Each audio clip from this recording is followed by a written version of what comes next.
I guess so, yeah. Have you been live? Are you ready? The whole time? No, I just started. Okay. I'm ready. It's a gorgeous day. Unfortunately, we won't be able to take off from the Camaro. It's too metal. But we do, so That would be pretty fucking metal. the other day when we were out here and we were flying the drone for the first flight, the clouds, there were no clouds, it was terrible, it was ugly. Today it is beautiful, so we thought we'd come out to the same spot, get some cool shots.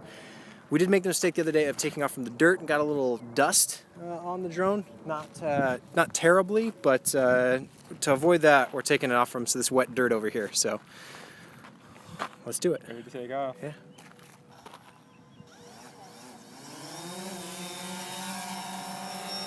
And just make sure you hit record when you're ready to start rolling. It's actually on the controller as well.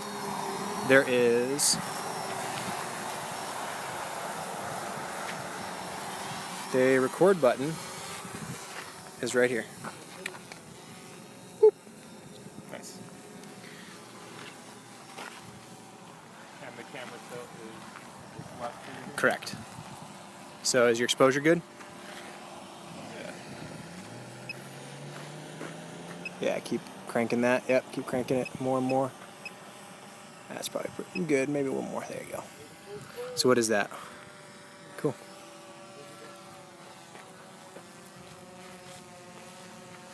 There it is.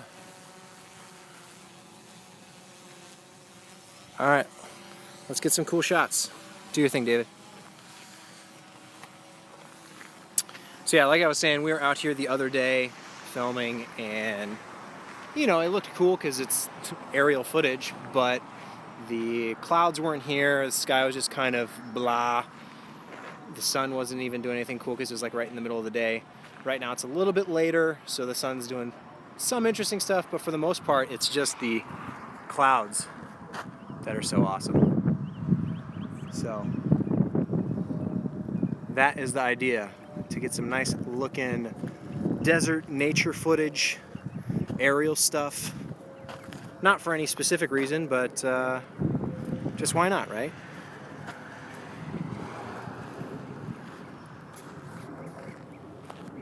I don't know if you heard before, but we were thinking about launching it off of my car here, but you can't do that because it's all metal, so it interferes with the compass and stuff, and I don't know how good of an idea that is anyway. So thankfully there is the wet dirt over there where we were able to take off from with minimal dust and debris, because we definitely want to keep it nice and clean so it doesn't ruin the gimbal. Now, there are some planes in this area, but they're all fairly high because they have to stay over the mountains anyway. And so we're just, you know, flying safe, being cautious, not interfering with airspace. So keeping it pretty low. Most of the time for, you know, footage that you want to capture anyway, staying low is ideal, because it frankly looks kind of the best. You get too high and it just starts looking, I don't know, in my opinion, not as interesting. But I do love the fact that these DJI drones, the newer ones, have cameras with proper rectilinear lenses, and it's not a fisheye lens. I know GoPro loves their fisheye stuff, and for a long time people were forced to fly with these fisheye lenses, but now it's really nice not to have to deal with that. Keeping it nice and clean and not distorted, so it looks the way it's supposed to do. We did change one setting on the drone. We're kind of doing some testing to see what looks the best, but there are some picture profile options that DJI gives you. And at first we had it set to none, or just kind of like stock standard, and it's too sharp, which sounds kind of weird because it's, you know, 4K, but it's like over sharpened. So we set it to the soft picture profile to see if that is going to be any better.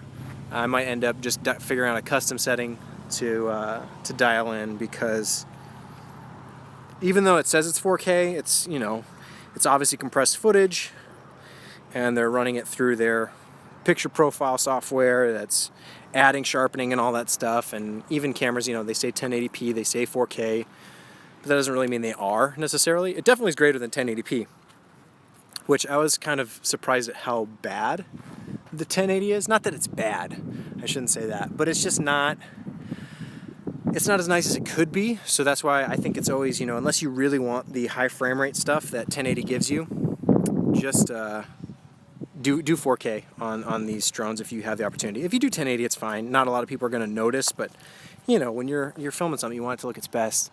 So we're doing 4K 30, so we can slow it down just a little bit because most of the stuff we do is 24 frames a second. So do 4K 30, slow it down just a little bit, and again, having that soft picture profile to kind of minimize. We'll see if it works. Minimize that over sharpening that we were getting with the kind of stock settings. I do have to look into getting some ND filters for the front of this thing. The Inspire, I believe that camera comes where you have ND filters with it, but the Phantom doesn't come with anything like that. And it's not the end of the world, it's okay. Most of the movement is so small and minimal that you don't really notice the lack of motion blur anyway, but I'd still prefer, or it's right there. I don't know if you can see it right in the middle of the screen. There you go. No, it's my camera's having issues focusing. But at the same time, you know, having ND filters is always ideal, especially when, you know, you're doing this kind of stuff, because most of the time you're not going to be flying at night, you're going to be flying during the day, so you've got the sun, which is insanely bright, and the aperture on this thing is constant 2.8, so we're dropping the ISO down to 100, and even then the shutter speed is still like 1/800, 1/1600 in some cases, if it's an extra bright day. Today we have this cloud cover, which these clouds are starting to look a little dark, a little scary, but that's cool, I like it. But yeah, I want to look into an ND filter solution, because I'd prefer just to have that motion blur, especially for when we are doing something fast, high action, high energy stuff, getting motion blur back into it so it looks more natural and not so cheap and amateur. Looks like they dropped it real low over here. Let's see what these guys are doing. I'm letting them play around with it. I've flown it plenty. Oh, they landed it in the dirt. What's going on? In the dust? In the dust? Just got that at 240 frames a second. Oh, cool. It's not that So, much dust. It did rain today. Are we taking it off again? Oh, yeah. Going. But yeah, I've flown this thing plenty. Oh, you gotta change it out of high frame rate mode, unless you want to do. It is fun to fly. The only thing is you just got to be real careful, because when you're looking at the screen for what the drone is seeing, which by the way, the light bridge technology that DJI has implemented is fantastic. I mean, tons of people have already talked about it, but the wireless video from this thing to a phone through their controller is just spectacular. It works flawlessly. Well, not flawlessly. Every once in a while it'll glitch out, but it's not anything major. It's actually so much better than any wireless video solution I've ever used. And the fact that you can get it coming out of that into a phone from way up there is pretty incredible. So that's really cool. But the one thing I was going to say is that you have to know is that when you're looking at the screen and seeing what the drone is seeing, think of it like you're in, sorry if the wind's bad, I'm trying to block it. If you're in a plane or a helicopter or anything that's, you know, something further away, that's a farther distance, right? So like a plane, you look in the sky, it looks like it's moving pretty slow. And when you're in a plane looking down, the ground looks like it's moving pretty slow, even though you know you're going insanely fast, you know, however many miles an hour it is that airplanes fly and helicopters fly. And the same is true for the drone. When you're looking at what it's seeing at the camera perspective, things look pretty slow, and especially with the great gimbal on there, it looks nice and smooth. And when you actually look up in the sky, you'll see it's like bzzz, like whizzing across the sky, and what you're looking at is like nice and smooth and slow, and the drone is just taking off, right? And that can be really dangerous if you don't have a spotter or someone else, you know, watching, or you're keeping an eye on it, because you can easily be, you know, think you're over here looking at something, filming, and you think you're doing something like this, but you're actually way over here, right? And imagine there's a big tree or power lines or whatever it is, so you really have to be careful about where the drone actually is and not just looking at what you're seeing on the screen, because it moves so fast. I don't know if you can see it. It's getting a little dark up there, but it is out there somewhere. Where is it at? I can see it with my eyes, but I probably can't see it with my phone. So just keep that in mind if you're ever flying with these. Definitely have a spotter, somebody with you who can keep an eye on it, because the last thing you want to do is spend over $1,000 getting one of these things and sending it into the dirt or into the water, wherever you happen to be. That would be bad. Bad news indeed. So I definitely do recommend the 4. I never flew the 3. I have a friend who had the 3 and he really liked it. We decided to get the 4 because just a few of the extra, features and capabilities, the tracking, the enhanced, avoidance, obstacle avoidance that it has is really nice. But I don't know that there's necessarily a big reason to go with the 4 over the 3. So if you are budget conscious, I think the 3 would be perfectly fine. You just got to be a little bit safer flying it, because there aren't as many safeguards in place.